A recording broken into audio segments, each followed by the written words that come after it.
Welcome to Crimson Guitars. I'm Ben Crow, and we are in my home studio at the moment, where I am in the final stages. I've said this a few times before, but I am in the final stages of taking one of Crimson Guitars' superlative kit guitars and turning it into a Cyberpunk 2077 inspired thing of insanity. We have LEDs, we have switches, we have power. We have my phone still turned on, sorry. And yeah, it's in progress. I'm gonna get to the body today. I'm gonna do some sanding. I have made, in the last episode, a fantastically interesting, that sounds big-headed of me, fretboard out of old, scrap, dead ebony fretboards that were full of cracks and shakes, and I really need to turn that phone off. And I'm gonna install some LEDs in this today. I am going to glue the fretboard to the neck. I am going to turn my phone off.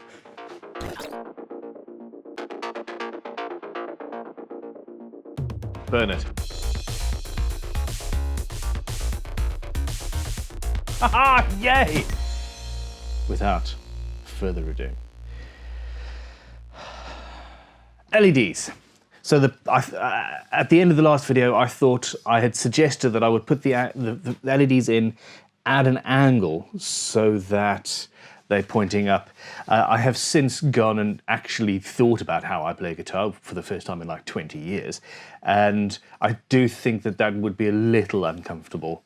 But the real kicker was one of the commenters here, you fantastic people, said, would that not just totally be pointing directly in the guitarist's eyes? And when you think about it, yes. So I'm not going to do that. I'm just going to have side LED dots, 3mm, poking out of the side. So I do like the 3D bit, and leave. I'm going to leave the fretboard alone entirely. Or am I? Or am I? Yeah, we'll see. Maybe something at the 12th. And this is going to be quick. You're not going to see hours of footage of me putting LEDs in because you've seen this before. And even I'm bored thinking about it. Routing ebony.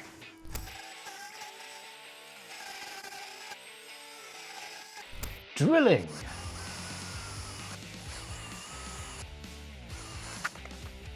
More routing. Carving. Installing coolness factor.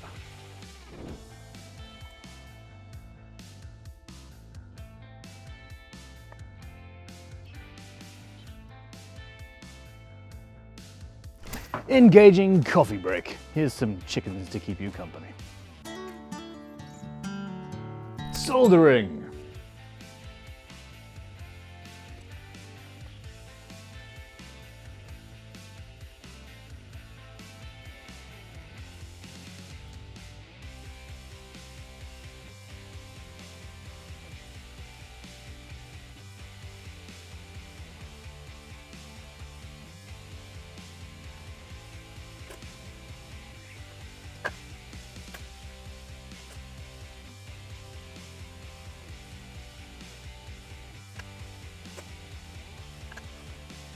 Testing.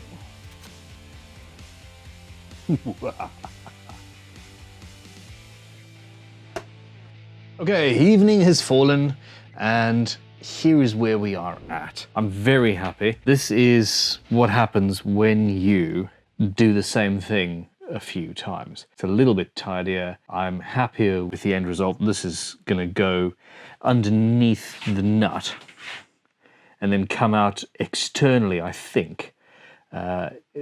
Looking like wires coming out of the nut, basically, and then it'll dive into the headstock to make the logo. Yeah, I'm going to plane a little bit more of the original fretboard off. Probably not all of it, because I don't want to get into the carbon fiber, because planing that will not be fun. Not be fun at all. So I have my locating pins. I'm going to take those out and put them in the holes there. Isn't it funny? I've got the Leatherman on me. I've got multitudinous pliers half a step away, but this is the tool that you go for. The reason it's so easy, I went in the sea once, forgot that it was on, it seized up, I oiled it, loosened some things, and then liked how loose it was, so there we go. Masking tape, super glue, masking tape, accelerator. Have I ever told you about the masking tape and super glue trick? No. Really?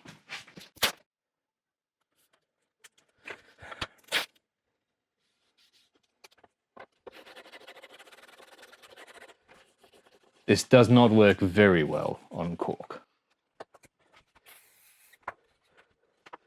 Yep. It's directional.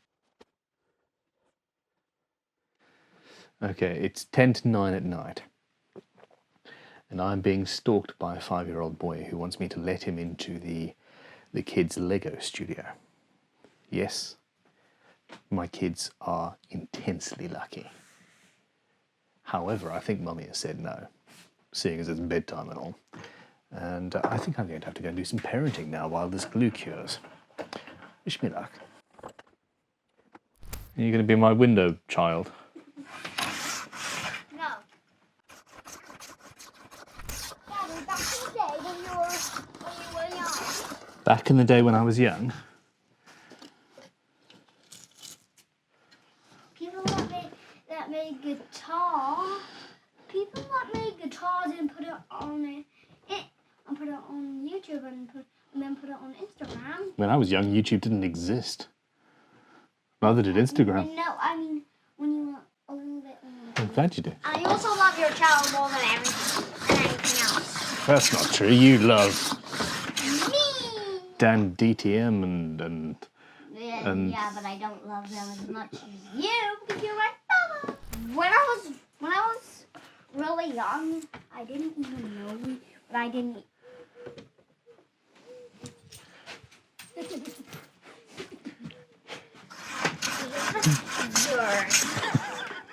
You know. now it looks like I paid you to say that. Give the people watching this money. I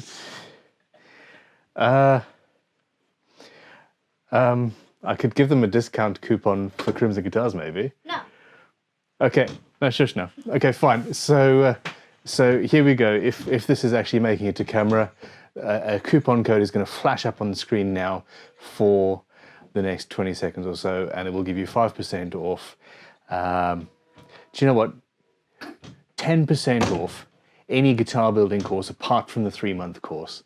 And it's because my 5-year-old, who's supposed to be in bed now because it's now nearly 9 o'clock at night, told me to give you money. So there you go, 10% off any Crimson Guitars course. This coupon, yeah. Not a coupon. It's a coupon. Actual money. Actual money. I can't give people. There's like maybe 50,000 people who are going to watch this week. Okay. Anyway, look. Talking about being distracted by things. I have to go, young man. Can you be quiet for a minute? Okay. No. Cool. All right. No. Okay. Well, this one's Just shh. Let's grow. Shh. Just for a second. Don't touch the Cyberpunk 2077 guitar. Don't touch that. You touched the.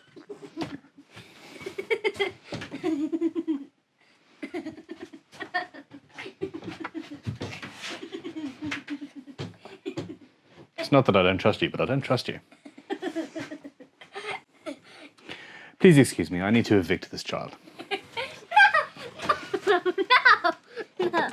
I'll go do some painting. Goodbye. This is nice and flat. That works. There's a little bit where I'm going to have to fill some ebony dust in later, but that's not a problem. We have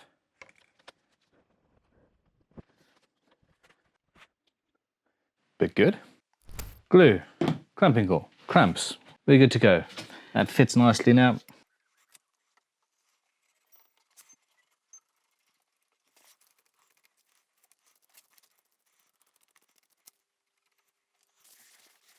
So the locating pins stop it from moving, even though I know that. As I clamp it down, I'm looking to make sure that the nut doesn't deviate from where it should be. Okay, that's good. We are in place.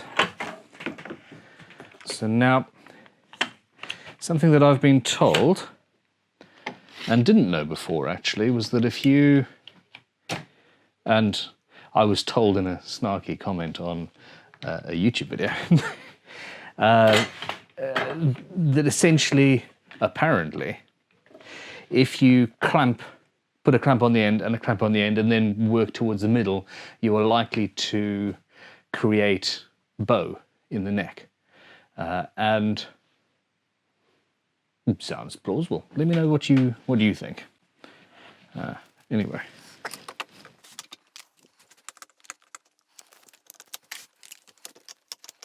Another tip, for the longest time, I used G-clamps, and I would clamp the hell out of anything that I was gluing together, assuming that that was a good thing. And it never happened to me, but I've since found that you can actually starve a joint of glue by clamping it so hard that you push pretty much all the glue out, and you've got nothing to hold it. So you don't need to be as forceful as that. I think there's a little of the glue. I think I'm going to call that a day. Go upstairs and up to the house, up those stairs there, and see what the progeny are doing. I'm quite happy with this. Some actual progress. Some actual progress, people. Boom. I added a few G-clamps after all of that. All of the pressure was pulling on one side and I didn't want to, I was just a little bit worried. But we're somewhere. At this point, the fear is, are the LEDs all going to work?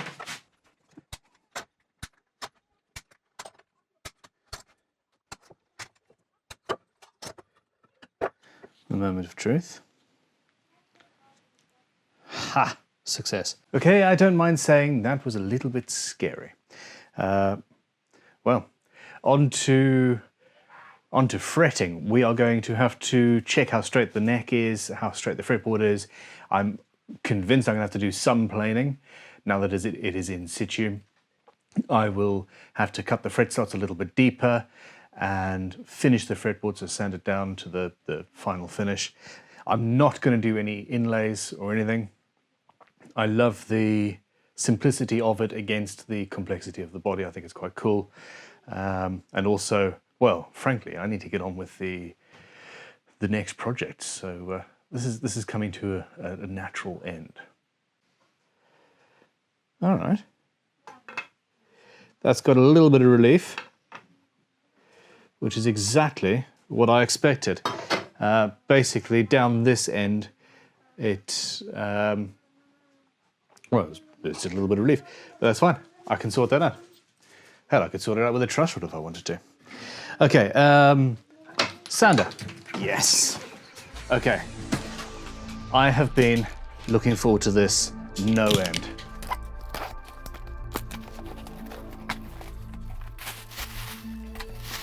This is the new 200 watt Orbital palm sander from Triton. And it's smaller than other sanders and therefore more, this is cool. This is almost my favorite bit of it. Basically, it's a sandpaper punch plate which punches the holes where your extraction needs to go. Out you come.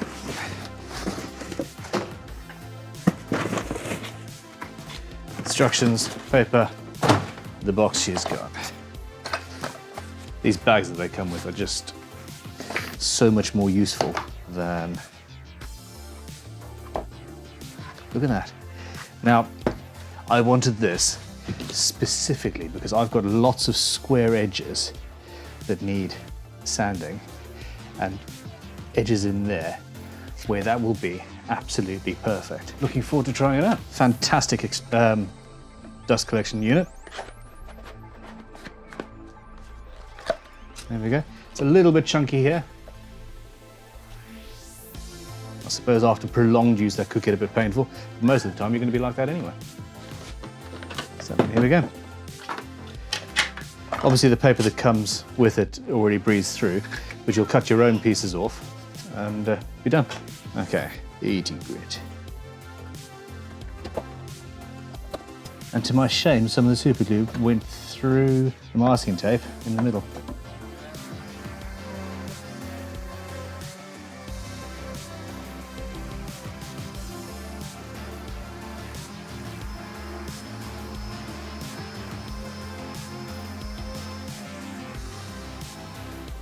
It's official. I'm a little bit in love. I've almost exclusively used big round random orbital sanders in the past, and that corner is specifically getting in between the raised LEDs that I didn't want to touch too much. Is absolutely perfect. Yeah, and hey, it's 40 quid. So yeah, that is going to come in useful later. Now, so let's figure this out. Okay, so I'm clamping it at the heel so that I'm not putting any pressure on. I could, if that was up against the workbench, that would be moving. I only want to take a little bit off down here. Let's see what happens.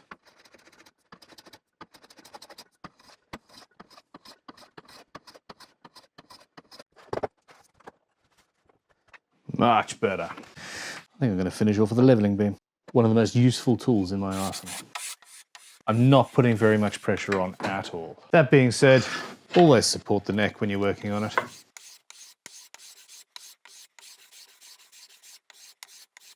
One of the joints felt a little bit dodgy, sort of a hairline thing going on. So I just sanded it down a little bit by hand, and that filled the slot with dust, some super glue, and we're done.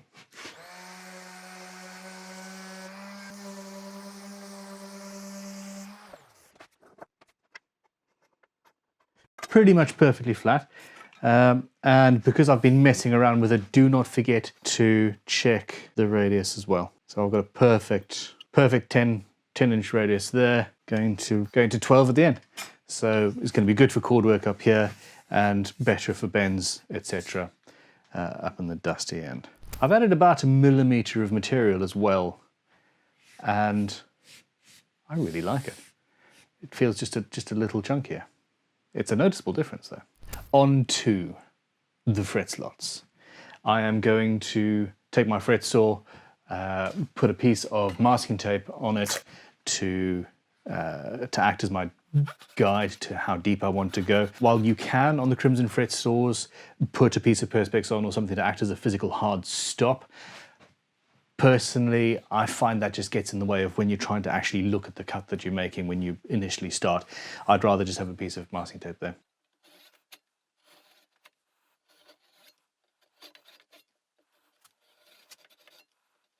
Well, it appears they're all already deep enough. I thought I'd be taking a little bit more material off than that.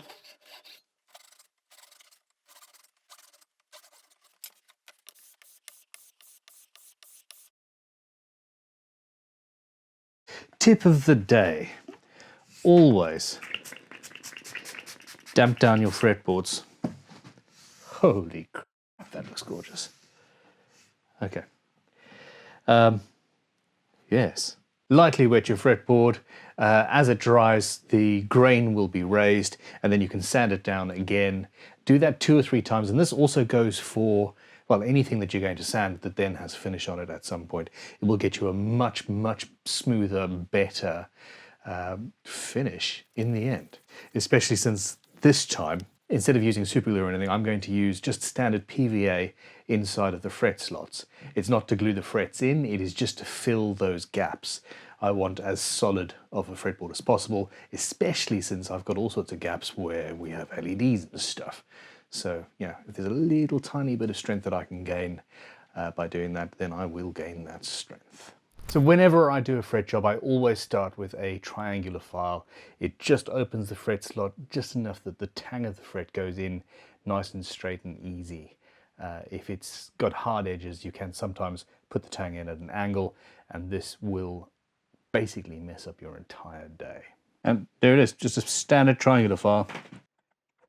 And I'm just opening it out. I buy fret wire in bulk, and it comes pre-curved, or at least it comes in a roll. That is almost exactly the radius of the fretboard. I do want it to be a little bit tighter though, so I'm going to use one of these babies. And this is one of my fret bending jigs, and essentially I'm just going to do the whole load. And you want the radius of the frets to be tighter than the radius of the fretboard, so that the ends hold down, and then as you hammer it in, it spreads out, and the tang itself, so the bit of the tang that holds into the wood, will go sideways through the wood, leaving undamaged timber above it, and thus making the whole thing stronger. Okay, and then we just feed it all through.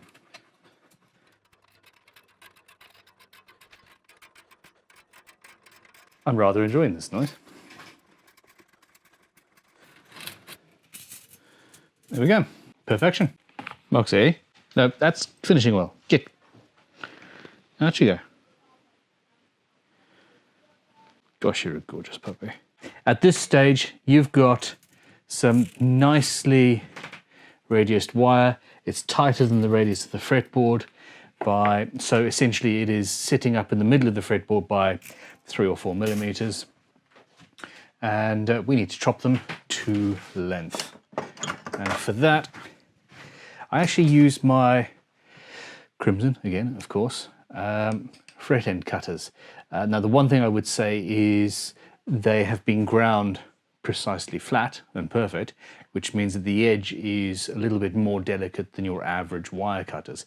It gives you a nice cut, but if you, as you're cutting, twist, you are likely to damage the face of that, and we don't want that.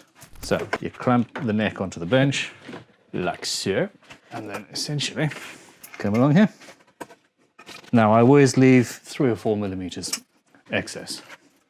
And I'm cutting parallel to the tang. So when I go through the tang, it stays as a perfect T and doesn't distort in any way.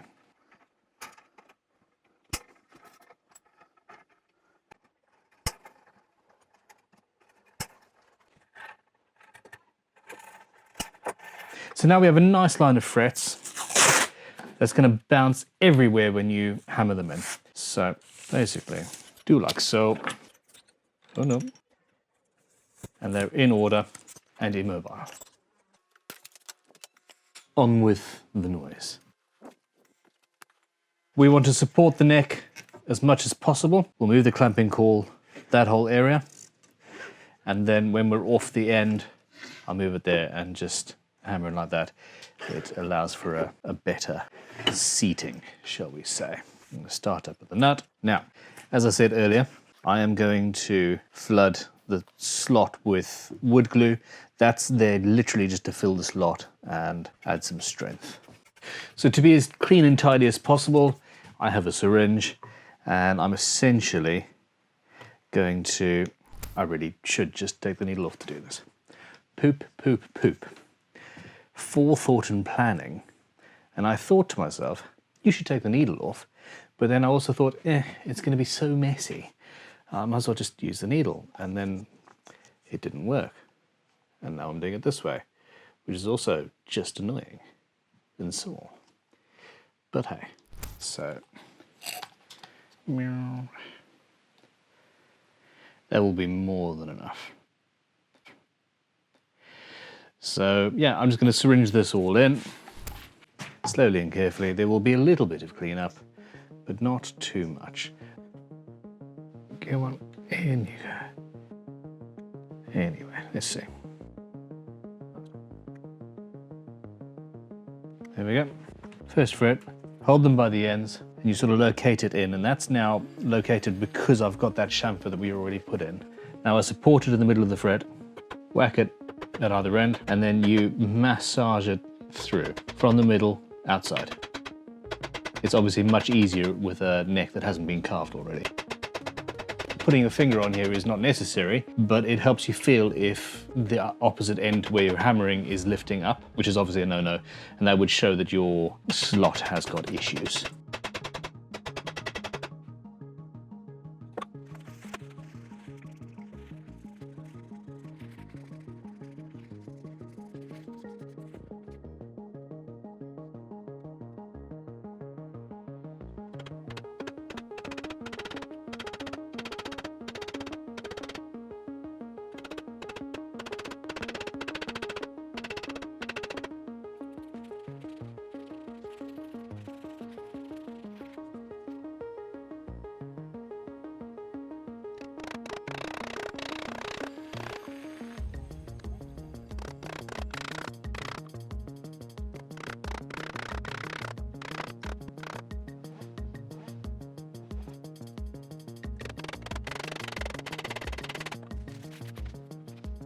Well, that worked out a bit all right, didn't it? I'm very happy.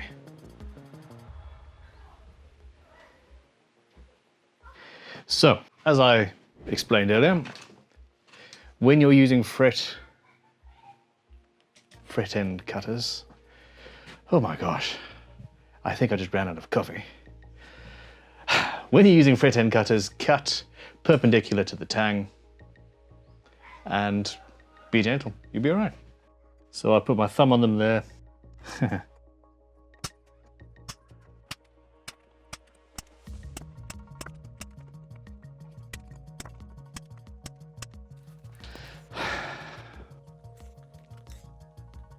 Thank you for watching. Okay, no, we're not quite finished yet. Not quite done. I have got to bevel the size of the fretboard, and I do not actually have a fret end beveler here, so I'm just going to do it with a leveling file. This is a little bit risky. The beauty of the fret end beveling tool is that it dictates the angle at which you cut your frets. I have done it at far too great of an angle in the past and then had to refret a brand new guitar, which rework sucks. But anyway, I think I can do this. I'm very happy with how it looks. What do you think?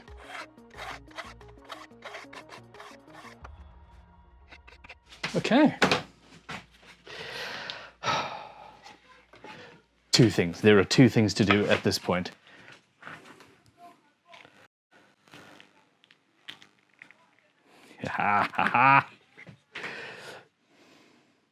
We have lights. We have a body.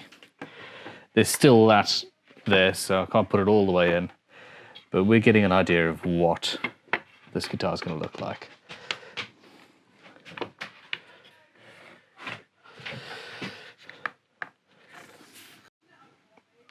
I would say at this point that I'm feeling pretty damn good about this. Yes, fine, it's like 2 months overdue or longer. I've completely lost count. But it is absolutely coming together and I'm very happy. I am going to, off camera, sand everything. I'm going to finagle everything. I had a fantastic idea about the logo here. Well, it remains to be seen if it's fantastic or not, but that logo is going to be finished next week. And in fact, the next episode will be me finishing the guitar. I will be applying stains and probably a rattle can lacquer, I suppose. And yeah, it's all going to be there. So yeah, at this stage, I'm going to say thank you very much for watching. Please click like and subscribe. And whatever you do, please just go and make some sawdust. This is the perfect time to take up guitar building. and comment. Let me know what you think. I am going to start sanding. And I'm going to leave the lights on because they look cool. 5 seconds of sanding. You forget while you're working on the guitar just how much all of the maple, or sycamore in this case, picks up. But that's where we're at. Fun times. Thank you for being awesome. You have impeccable taste and are generally just basically awesome human beings. I love you. You should love you. Goodbye. That was a bit weird, wasn't it? Yep, it was. Strange, strange man. Hello.